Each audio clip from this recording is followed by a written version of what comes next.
ایک بھائی کا سوال ہے کہ امام مسافر اور مقتدی مقیم اور 4 رکعت والی نماز ہو، اب امام نے 1 رکعت پڑھا لی، مقتدی نے امام کے بغیر 3 رکعتیں پڑھنی ہیں، وہ کیسے پڑھے گا؟ اس کی کیا ترتیب ہے؟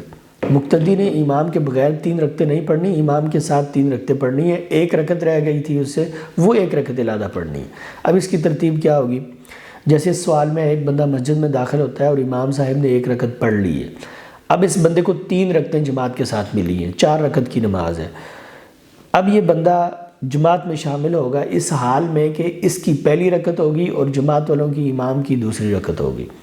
اور یہ اسی ترتیب سے اس کو آگے لے کر چلے گا، یعنی امام صاحب کی تیسری ہوگی تو اس کو دوسری ہوگی، امام صاحب کی چوتھی ہوگی تو اس کی تیسری ہوگی، اور پھر امام جب آخری رکعت میں تشہد میں بیٹھ کر سلام پھیر دے گا تو یہ کیا کرے گا کہ یہ کھڑے ہو کر اپنی علادہ سے رکعت پڑھ لے گا جو رکعت اس کی رہ گئی تھی۔ اب اس میں یہ بات یاد رکھیں کہ اس کو کامل امام کی اطاعت کرنی ہے، جیسے امام رکوع کرے گا اس کو بھی رکوع کرنا ہے، امام دوسری رکعت میں تشہد میں بیٹھے گا اس کو بھی تشہد میں بیٹھنا ہے حالانکہ اس کی پہلی رکعت ہے، اسی طرح پھر تیسری چوتھی رکعت میں اس نے امام کی کامل اطاعت کرنی ہے، کامل اقتداء کرنی ہے، جب امام سلام پھیر دے تو یہ کھڑا ہو جائے گا۔ اور یہ بات میں نے پہلے بتا دی کہ یہ اپنی جس رکعت میں یہ شامل ہوا اس کو پہلی رکعت تصور کر کے جماعت میں شامل ہوگا، تو اس ترتیب سے اس کی پہلی 3 رکعتیں ہو گئیں۔ اب جب امام نے سلام پھیرایا تو یہ اپنی آخری اور چوتھی رکعت کے لیے کھڑا ہوگا اور اسی ترتیب سے یہ چوتھی رکعت ادا کر لے گا اور پھر تشہد میں بیٹھے گا اور سلام پھیر دے گا، یہ اس کی ترتیب ہے۔ نبی کریم صلی اللہ علیہ وسلم کا فرمان ہے، صحیح بخاری وغیرہ میں حدیث ہے جو اس بات کی دلیل ہے جو میں نے کہی، آپ نے فرمایا کہ جب علیکم السکینہ والوقار، جب تو نماز کے لیے آؤ تو سکون اور اطمینان سے آؤ، فما ادرکتم فصلوا وما فاتکم فاتموا،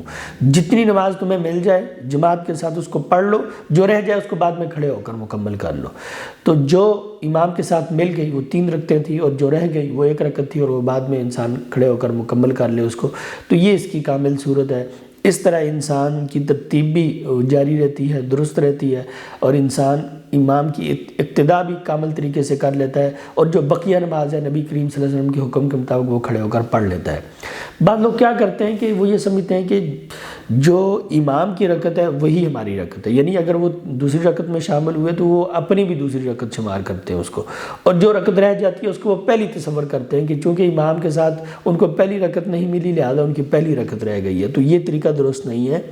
اس لیے کہ اگر یہ مان لیا جائے کہ جیسے اس سوال میں ہے کہ ایک بندے کی 1 رکعت رہ گئی، اس نے امام کے ساتھ آخری 3 رکعتیں پڑھ لی ہیں، اب اس کی پہلی رکعت رہتی ہے تو پہلی رکعت میں تو تشہد ہوتا نہیں ہے، وہ اپنی نماز کس طرح مکمل کرے گا؟ اس لیے آج آ کر اس سوال کا جواب یہ بنتا ہے کہ وہ جو رکعت رہ جاتی ہے وہ اس کو اپنی آخری رکعت تصور کر کے پڑھے گا، اور جہاں پر وہ امام سے ملا ہے وہاں پر وہ اپنی پہلی رکعت تصور کر کے امام کے ساتھ وہ نماز کی شروعات کرے گا۔